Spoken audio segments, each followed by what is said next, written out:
If you want to know some of the very important tips to face the practical Viva examinations which are upcoming, do watch this video till the end. Hello friends, myself Dr. Maddineni Srinivas. I teach dermatology for PG Aspirants in India. A small disclaimer, so I am not going to discuss any subject in this video. This is going to be just tips to face the examiners in the practical Viva. If your target is first year MBBS practicals, then I can surely say that you are just like this newbie baby who doesn't know what to expect from the upcoming upcoming Viva. So I'm trying to make this video in as detailed way as possible to tell the smallest of the nuances which are also important in your practical exam. While the examiner is asking you questions, how should you conduct yourself? All these things are going to be discussed in this video. So let us start with the first very important tip. First impression is the last impression. Please remember guys, you have completed your theory exams. In that your looks might not matter. So how were you wearing your clothes? How were you looking as a person? That might not count, but this is a practical exam where examiner is going to sit in front of you and they are going to look at your way of dressing and all the stuff, and also how your behavior is. So looks do matter, and I would suggest you should have a good night's sleep. Why? Because this is not a theory exam and you are not going to do any night outs to make any arrangements for the exams. I hope you can understand what I want to say. So have a good night's sleep. Don't be drowsy or sleepy in front of the examiner. Why? Because they might feel very much irritated by this. And also you will be amazed by knowing the power of your subconscious mind, which can be nourished if you get a good night's sleep before your exam. So I would suggest you get a good night's sleep before your practical exams. That is my first suggestion for you. And also, as I said, looks do matter. So if you are not trying to get a world record for the longest nails or the lengthiest hair, please trim them and keep to the bare minimum. Why? Because examiner should not feel that you are going to attack on them. So try to keep the nails as normal as possible, and also yes, keep your hair as tidy as possible. Don't try to make any new fashion styles before the examinations. You can try them after the practicals are completed. Wear a clean apron with multiple pockets. So what is the use of those pockets? So that you can keep any objects which are required in those pockets. And one small suggestion, don't think that I am making any sexist comments here. Please do not use any heavy makeup, and keep your hair as normal as possible. Use a rubber band or just plait it, and avoid any nail art at this time. Avoid mehendi, jewelry, any earrings which are dangling, and any prominent nose rings or any pencil heels. So okay, don't try to be out of the crowd in the practical exams. Greet the examiners respectfully, and definitely don't try to be like this person. Okay, don't try to be very aggressive. And yes, as I've told you, don't try to be stand out of the crowd in wrong ways, but yes, definitely in the content way. If you can answer better from rest of your colleagues, that would be a big like. Yes, if you want to be just stand out of the crowd in terms of content, in terms of answering, do hit that like button. And this was what I was mentioning about nail art. And yeah, please do not put your hand in your pockets or don't try to fold them. Why? Because only consultants are the ones who can do any of this.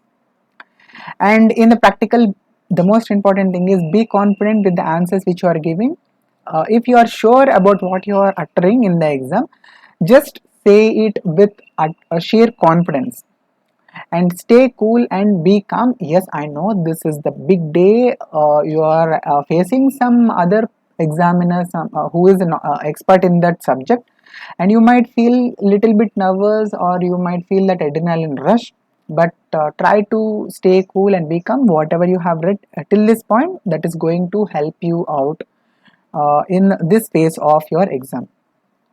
And definitely the examiner who is sitting in front of you is not holding gun at point blank, and he is trying to ask you any question. So just be cool. He is also another normal person who is sitting there to just evaluate how much you have learned till this point of time, till the practical exams.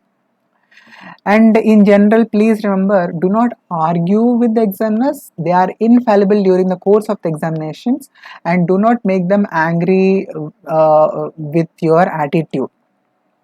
If the examiner says that yes, sun rises in the west, then you should think and you should nod respectfully and say yes, it is reported, and it is possible if the person is watching the sunrise through a mirror, he might feel that the sunrise is from the west. Okay, so there is such a thing as winning the battle and losing the war. So our attempt should always be in winning the war. Okay, so don't go into the arguments with the examiners, externals.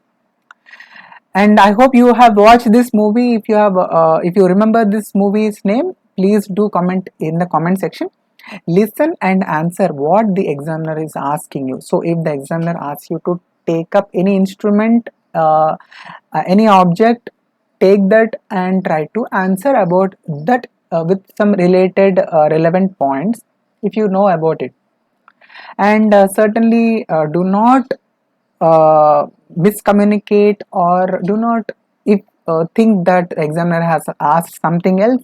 So if you are not sure what the examiner is trying to tell you, please say sorry sir or sorry madam, can you please repeat the question. But definitely do not mistake what the examiner has told you.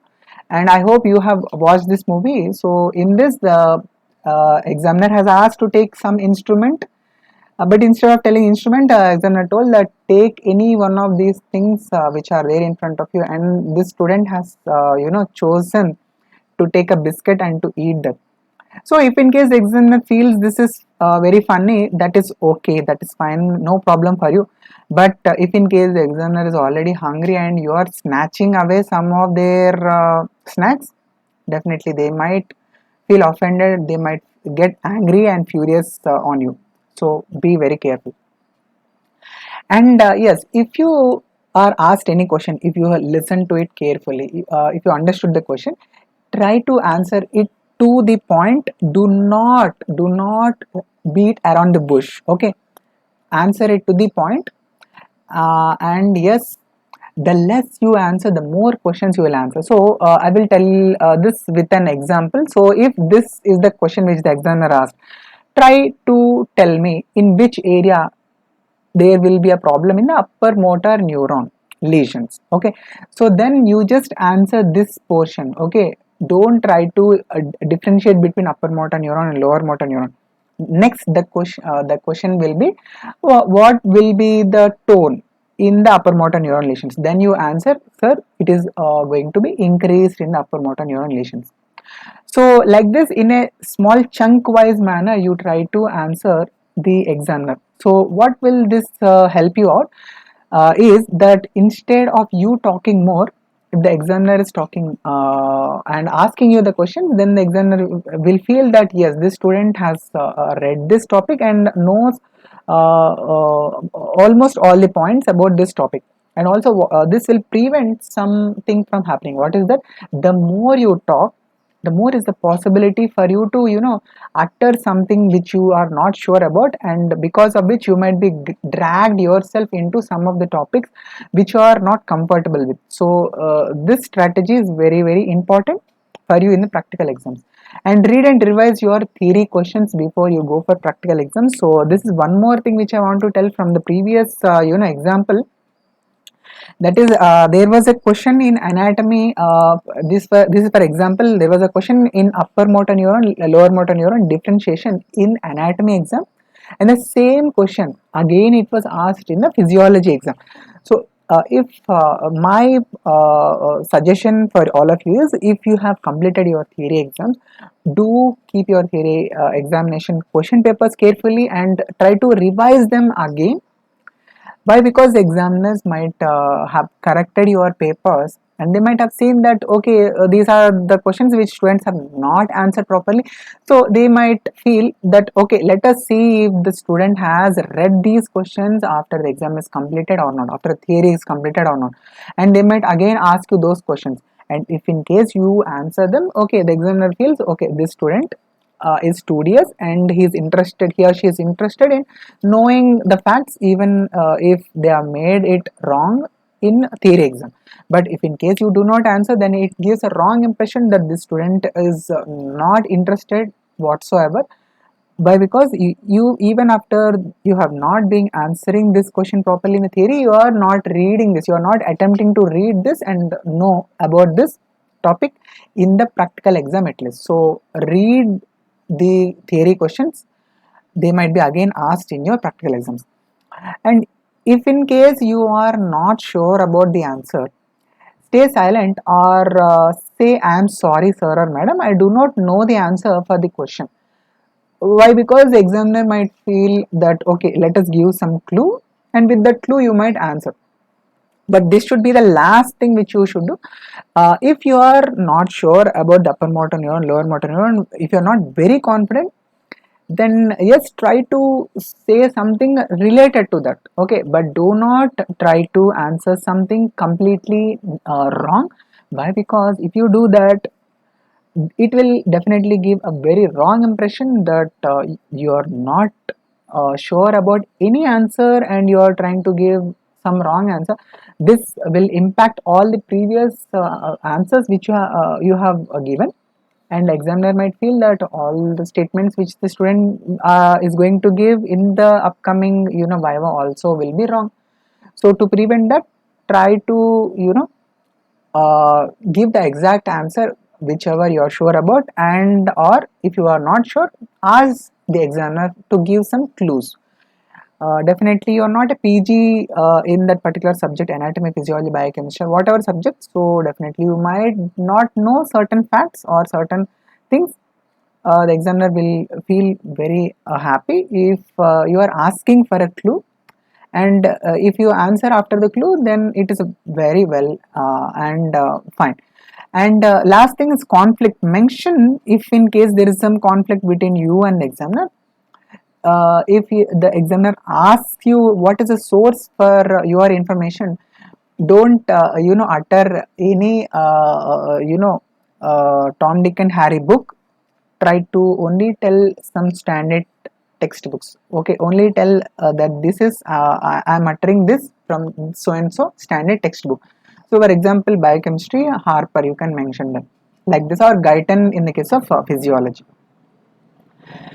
And one more thing, only answer what you know. I have already told you this. For example purpose, just imagine that the examiner asks you about differences between upper motor neuron, lower motor neuron. List out the differences. If the examiner says like this, so yeah, now carry on to list out all the differences. But in the process of the answering, I would suggest you don't utter anything which you are not sure about and which you are not aware of. For example, Babinski sign is positive in upper motor neuron lesion and it is negative in the case of lower motor neuron lesions. So if you are not sure what is this Babinski sign, how is it performed, do not utter this word Babinski sign. Why? Because the next question which the examiner might interrupt and ask you is, okay, tell me what is this Babinski sign. So to avoid this, avoid whichever points which you are not sure about or you are not aware of. Okay. So with that, I would want to say a very important thing. Yes, best of luck. Put your best effort on the exam, and God will surely crown you with the success. My good wishes will always be with you. Very all the best, friends, and knock them out with your answers, not literally. Good luck on your exam. You have studied hard, guys, and prepared well. Now ace that test. If you have got any relevant important points from and tips from this video, please hit that like button so that the YouTube also knows that this video is helpful for all the students who are expecting to attend the Viva, and also I would also get some positive feedback that these videos are helpful. And if you have not yet changed or converted that red subscribe button into the white subscribe button, do hit that, and also hit that bell icon so that you will get all the notifications for the videos whichever I am going to make. This is my YouTube channel. And if you are not yet the member of the free for all dermatology telegram group, the links are there in the description. Join with those links. And you can also follow me on Instagram. And yes, do share this among your MBBS friends across India or across anywhere in the world. Thank you so much, friends. Myself, Dr. Maddineni Srinivas, signing off. Happy learning. Sarvam Sri Krishnarpanam. Sarve Jana Sukhino Bhavantu.